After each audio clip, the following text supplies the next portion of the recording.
प्रिय बच्चों, आप सभी को गुड मॉर्निंग। आज हम लोग कक्षा 12 रसायन विज्ञान में एक नया पाठ पढ़ेंगे जिसका नाम है पृष्ठ रसायन। ये लेसन 5 है। इसमें हम लोग अधिशोषण सिद्धांत या अधिशोषण के बारे में हम लोग पढ़ेंगे। सबसे पहले बात करते हैं पृष्ठ रसायन क्या होता है, पृष्ठ रसायन की परिभाषा क्या होती है, इसके विषय में हम लोग जानेंगे। अर्थात रसायन विज्ञान की वह शाखा जिसमें पृष्ठ पर होने वाली समस्त क्रियाओं का अध्ययन किया जाता है उसे हम पृष्ठ रसायन कहते हैं। एक बार और समझिएगा, रसायन विज्ञान की वह शाखा जिसमें पृष्ठ पर होने वाली क्रियाओं का अध्ययन किया जाता है, जिस विज्ञान में उसे हम पृष्ठ रसायन कहते हैं। अर्थात कोई वस्तु होगा, इस वस्तु के ऊपरी सतह पर जितनी प्रकार की घटनाएं होंगी उस घटनाओं को जिस विज्ञान में हम लोग पढ़ते हैं वह हमारा पृष्ठ रसायन कहलाता है। पृष्ठ रसायन जिसे हम सरफेस केमिस्ट्री कहते हैं इंग्लिश में। हम यहाँ पर पढ़ेंगे अधिशोषण, यानी अधिशोषण क्या होता है इसके बारे में हम लोग यहाँ पढ़ेंगे। अधिशोषण क्या होता है इसके बारे में, जैसे कोई वस्तु है, यह कोई ठोस वस्तु है, इस ठोस वस्तु के ऊपरी सतह पर किसी द्रव या गैस के अणु जब आकर के किसी ठोस के पृष्ठ पर चिपकते हैं तो यह घटना अधिशोषण कहलाती है। एक बार और समझिएगा, किसी गैस या द्रव के कण या अणु किसी ठोस के पृष्ठ पर आकर के चिपकते हैं, संचित होते हैं, तो यह घटना अधिशोषण की घटना कहलाती है, जिसे इंग्लिश में एडजॉर्प्शन कहते हैं। अगर ये मान लीजिए यह कोई ठोस पदार्थ है और कोई ये गैस के अणु है या द्रव के अणु है, आकर के अगर इससे चिपक गए, चिपकने के बाद से यह जो क्रिया होगी, चिपकने की जो क्रिया होगी, यही हमारा अधिशोषण कहलाता है। यह हमेशा ठोस के पृष्ठ पर आकर के गैस या द्रव के कण आकर के चिपकते हैं या संचित होती है, तभी यह घटना अधिशोषण कहलाती है। जैसे हमारे पास यह एक डेस्टर है, हम डेस्टर पे डेस्टर से जो लिखा हुआ है उसको हम ये साफ करते हैं, तो साफ करने के बाद देखते हैं जो चाक के छोटे छोटे कण थे वो आकर के डेस्टर के ऊपरी सतह पर चिपक गए हैं, यानी संचित हो गए हैं। यही घटना हमारी अधिशोषण की घटना कहलाती है, जिसे हम इंग्लिश में एडजॉर्प्शन कहते हैं।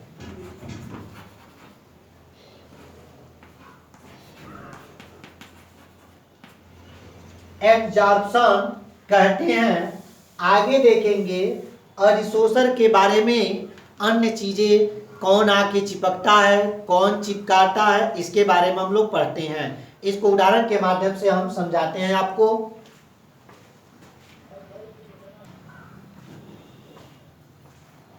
ये कोई ठोस पदार्थ है, यह एक कोई भी सॉलिड मटेरियल है। अगर यह कोई गैस के अणु है और आकर के, इसको दूसरे कलर से हम आपको बता रहे हैं, आकर के जब यह ठोस के पृष्ठ पर आकर के संचित होगा या चिपक जाएगा तो यह घटना अधिशोषण कहलाती है। अधिशोषण की परिभाषा आपको समझ में आया होगा। जब किसी द्रव या गैस के अणु या कण किसी ठोस के पृष्ठ पर ऊपरी सतह पर आकर के चिपकते हैं या संचित होते हैं तो यह घटना हमारी अधिशोषण या एडजॉर्प्शन कहलाता है। अब बात करते हैं जो अणु आकर के यहाँ चिपकेगा, ध्यान रखिएगा, जो गैस या द्रव के अणु आकर के इस ठोस के पृष्ठ पर चिपकते हैं वह हमें अधिशोष कहते हैं। अर्थात जो भी गैस या जो भी पदार्थ होगा जो आकर के ठोस के पृष्ठ पर चिपकते हैं वह हमारा अधिशोष या एब्जॉर्बेट कहलाता है, और जिस पे आकर के चिपकते हैं वह हमारा अधिशोषक या एब्जॉर्बेंट कहलाता है। एक बार और समझिएगा, जो आग जैसे यह एक डेस्टर है, डेस्टर से हमने इसको साफ किया, तो साफ करने के बाद से छोटे छोटे चाक के कर आकर के डेस्टर पर चिपक गए, तो यह घटना अधिशोषण कहलाएगी, अर्थात एब्जॉर्प्शन कहलाएगा। चाक के कर आकर के इस डेस्टर पर चिपके हैं, तो चाक के छोटे छोटे जो कण होंगे वो हमारे अधिशोष या एब्जॉर्बेट कहलाएगा, और जिस पे आकर के चिपके हैं अर्थात डेस्टर हमारा अधिशोषक कहलाएगा। अधिशोषक पर ही अधिशोष आकर के चिपकते हैं तो अधिशोषण कहलाता है। एक बार और समझिएगा, अधिशोषक पर अधिशोष से आकर के चिपकते हैं तभी यह घटना अधिशोषण कहलाती है, अर्थात डेस्टर हमारा अधिशोषक होगा, चाक के छोटे छोटे कण अधिशोष कहलाएंगे। जब दोनों एक दूसरे से चिपक जाएंगे अर्थात डेस्टर पे आकर के कण चिपक जाएगा तो उसे हम अधिशोषण की घटना कहते हैं।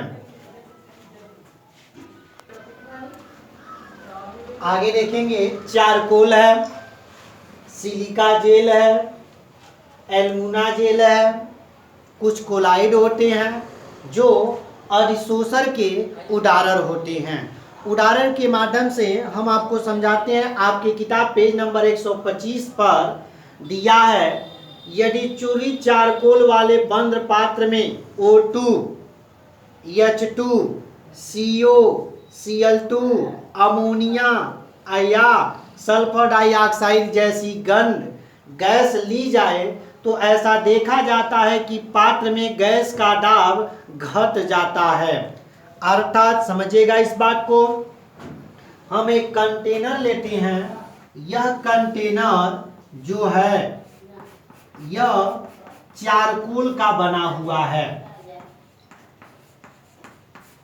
अब इस चारकोल से बने हुए बर्तन में अगर हम कोई गैस लें, चाहे अमोनिया गैस लें, चाहे सल्फर डाइऑक्साइड गैस लें, चाहे क्लोरीन गैस लें, चाहे O2 गैस लें, कोई भी गैस ले रखा जाता है तो जब रखा जाता है तो उसका दाब घट जाता है। इसका कारण होता है यह जो चारकोल से बना हुआ हमारा यह जो कंटेनर है, यह कंटेनर कुछ इन गैसों को शोषित कर लेता है, अर्थात गैसें आकर के इसके अंदर वाली सतह पर, यानी बर्तन के जो अंदर वाली सतह है उसे आकर के ये चिपक जाते हैं।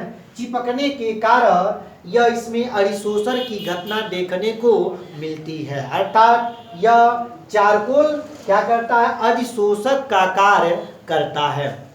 इसमें दूसरा उदाहरण दिया है, एक कार्बनिक रंजक मेथिलीन ब्लू विलयन में, अर्थात हमारे पास एक कंटेनर है, इस कंटेनर में पानी है, पानी में हमने कोई कलर रंग डाल दिया, मेथिलीन ब्लू डाल दिया। डालने के बाद एक कोई भी चारकोल जब इसमें डाला जाता है, जैसे मान लीजिए हमने ये चारकोल डाल दिया, तो डालने के बाद क्या होता है, जब चारकोल इस विलयन में डाला जाता है, जो रंग और पानी का विलयन है, जब चारकोल डालते हैं तो जो मिथिलीन ब्लू था वह जो कलर पदार्थ था चारकोल के ऊपर से आकर के इस पे अधिशोषित हो जाता है, यानी चिपक जाता है, संचित हो जाता है। तो हमारे पास ऐसा कंटेनर में बन जाता है, अर्थात पानी नीचे हो गया, ये चारकोल है, इस चारकोल पर आकर के कलर चिपक जाते हैं, अर्थात चारकोल ने क्या किया, इस विलयन में जो कलर था उस कलर को वह अधिशोषित कर लिया है, चिपका लिया है। ये भी एक उदाहरण के माध्यम। दूसरी चीज, कोई भी आप इलेक्ट्रॉनिक सामान खरीदते हैं जिस गट्टे में रहता है, आप गट्टे को जैसे पंखा लिए, पंखा को खोलेंगे, जिस कंटेनर में आएगा बर्तन गट्टे में आएगा, जब गट्टा को खोलेंगे तो उसमें छोटा सा ऐसा पाउच होता है, छोटा छोटा, उसमें ऐसे ऐसे पाउच होते हैं, छोटे छोटे, 1 या 2 पाउच होंगे।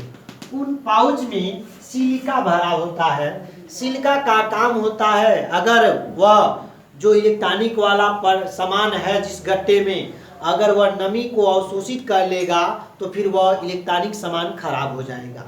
तो सिलिका इसलिए डाल दिया जाता है कि सिलिका क्या करता है, गट्टे में जो अंदर नमी होती है उस नमी को यह अपने अंदर अवशोषित यानी चिपका लेता है।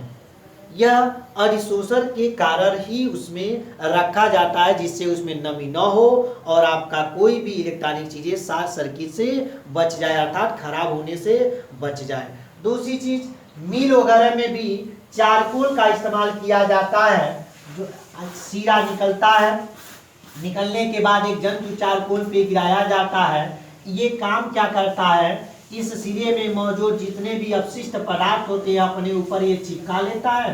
चिपकाने के कारण ये फ्रेश हो करके ये सिरा इधर गिरता है। इधर गंदा यानी इधर कुछ खराब भी पदार्थ है सिरा के साथ, और जब इस पे से गुजारा जाता है तो चारकोल इस पे अपने ऊपर चिपका लेता है। चिपकाने के बाद इधर फ्रेश हो करके सिरा हमारा आगे गिरता हुआ चला जाता है। ये भी एक अधिशोषण का उदाहरण है। अब हम एक दूसरे माध्यम से बताते हैं। मान लीजिए हमारे पास सब्जी बना हुआ है, सब्जी में नमक तेज हो गया है, नमक ज्यादा हो गया है, तो आटे का एक लोई बना करके, आटे का एक टुकड़ा बना करके इस सब्जी में डाल देते हैं। तो डालने के बाद होता क्या है, पहले इसको पका लेंगे, पकाने के बाद जब इसमें डालते हैं तो ये क्या करता है, अधिक सांद्रता वाले को ये अपने अंदर अधिशोषित कर लेता है, अर्थात चिपका लेता है। चिपकाने के बाद जब इसको निकाल लेंगे तो कुछ समय बाद देखेंगे जो सब्जी था उस सब्जी का स्वाद यानी नमक लगभग बराबर हो गया होता है, क्योंकि यह कुछ नमक यह अधिशोषित कर लेता है, अर्थात अपने अंदर चिपका लेता है। यह भी अधिशोषण की एक घटना होती है। आगे दिया है आपके किताब में, विशोषण किसे कहते हैं। विशोषण,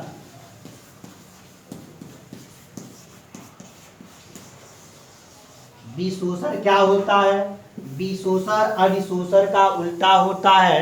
जैसे अभी देखे हैं यहाँ पे कोई पदार्थ है, ऐसे हमने इसको साफ किया, साफ करने के बाद से देशतर इसको चिपका लिया है, और उसको जब इसको झाड़ते हैं अर्थात गिराते हैं तो जो छोटे छोटे अधिशोषक पदार्थ थे, अधिशोष पदार्थ थे, अधिशोषक पे आकर के चिपके थे, वह जब हट जाते हैं तो यह घटना हमारी विशोषण कहलाता है। अर्थात अधिशोष को अधिशोषक से हटाने की घटना विशोषण कहलाती है। अर्थात दूसरी परिभाषा, अधिशोषण विशोषण का रिवर्स होता है, अर्थात उल्टा प्रक्रम होता है।